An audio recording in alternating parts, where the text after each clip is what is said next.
Pumangatlo si re-election Senator Ronald Bato de la Rosa sa partial and unofficial counting result ng senatorial race itong eleksyon 2025. Kaugnay niyan, mapanayam natin Senador de la Rosa. Magandang umaga po, Senator. Magandang umaga sa iyo, Igan, at sa ating mga taga-subaybay. Noong 2019, Senator election, kayo ay nasa ikalimang pwesto. Ngayon 2025, ikatlong pwesto. Reaction po? Masaya tayo, Igan, at mapasalamat tayo sa tiwala na pinagkaloob ng ating mga kababayan sa atin at sinuportahan tayo at tinulungan makabalik sa Senado. Bagong mandado po ito, anong mga programang isusulong nyo sa Senado? Ganon pa rin, Igan, yung mga programa ko na mga proposal ko, legislative proposals na hindi nakalusot dahil nga medyo may pagka-controversial. But then again, I strongly believe na kinakailangan talaga natin yun sa kasalukuyan. So, pagpatuloy ko pa rin yung mga bills na file ko noon, i-refile ko ulit ngayon, hoping na makalusot na. Kung ikukumpara sa una mong tangka na tumakbo sa kampanya, mas nahirapan ka ba ngayong election 2025, Senador? Mahirap. Mas mahirap ngayon, Igan, dahil nga we are the opposition. Okay. Lahat ng panggigipit, inaramdaman natin.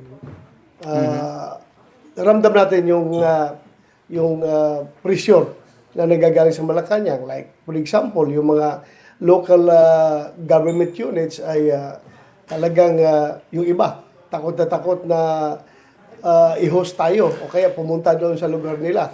Magsasabi na lang yung sir, huwag na kayo pumunta dito sir, kami na bahala.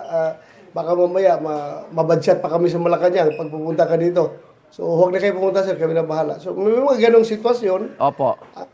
At saka lang yung mga dating tumutulong sa atin ay medyo umiiwas na dahil nga ayaw rin nilang mabadsyat sa mga nakaupo sa Malacanang. So yun ang mga challenges na hinarap natin. Kaya nga I wage guerrilla operations na campaign. Okay. Guerrilla in the sense na very unconventional. Kahit saan ako papasok, kung saan tayo medyo welcome, doon tayo papasok. At saka yung yung movement natin ay talagang bumotorsiklo lang tayo kahit saan pupunta dahil wala na nagpapahiram ng helicopter, wala na nagpapahiram ng eroplano. Mumotor lang tayo, katapos pag tatawid ng kabilang isla ay sakay tayo ng mga barko, mga ferry boat para makarating lang sa nais nating mapuntahan. Opo. Noong mga unang labas ng survey, mababa ang ranking ninyo, pero after ng pag-aresto kay dating Pangulong Rodrigo Duterte, mukhang bigla kayo umakyat no, sa ranking. Malaking factor ho ba itong nangyaring itong hamon sa kay Pangulong Duterte, Senador? Malaki talaga, Ega, no? And in fact, I've been saying this all the time that our sudden rise in rankings, no?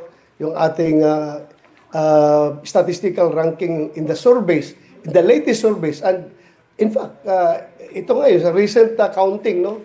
Opo. Na nangyayari, ay sabi ko nga, yung sa akin at saka yung kay Senator Bungo, it came with a very heavy price, heavy cost. It came with a very heavy cost.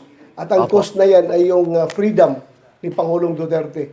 Opo. Dahil kahit saan kami pupunta, Igan, sasabihin sa akin ng mga taong bayan, hindi yung mga politiko, yung tao mismo na namimit natin sa kalsada. Opo. Sir, relax lang kayo. Kami na bahala sa iyo dito, sir. Opo. Basta yung sama ng loob namin ngayon, ipapalabas namin sa baluta ngayong eleksyon. Kaya tingnan mo, sir, mananalo ka talaga. So, yun na. Yung Okay. sama ng loob na ginawa kay Pangulong Duterte, ito na, nilabas na sa baluta. Okay. Dalawa itong aabangan namin sa iyo. Una, yung pending arrest mo sa International Criminal Court. Handa ka ba doon, Senador? Ngayon may bago kang mandate? Handang-handa tayo, Igan. Okay. Matagal na natin pinaghandaan yan, Igan. Okay. Pangalawa, itong impeachment trial, no, magiging senator judge ka. Paano mo babalanse yung pagiging kaalyado mo ng mga Duterte at yung mga impormasyong matatanggap nyo bilang senator judge, senador? May utak man din ako, Iga, no? Okay. Pag-isipan ko rin yung mga nare-receive natin ng mga informasyon, ipaprocess natin, then we will come to a decision. Okay, Yung maraming salamat. personal biases ko, huwag Opo. mo na lang tanungin dahil lahat kaming 24 senador, alam ko may mga sarili-sarili kaming personal biases. Tama po. Pero magpakita lang tayo na professional tayo, na kuan tayo, apolitical kuno. Yan Okay. ay ipapakita. Maraming salamat, Senador Ronald Bato de la Rosa. Congratulations po. Ingat. Maraming salamat, Igan. Thank you. Good morning sa ating lahat. Igan, mauna ka sa mga balita, mag-subscribe na sa GMA Integrated News sa YouTube para sa iba't ibang ulat sa ating bansa.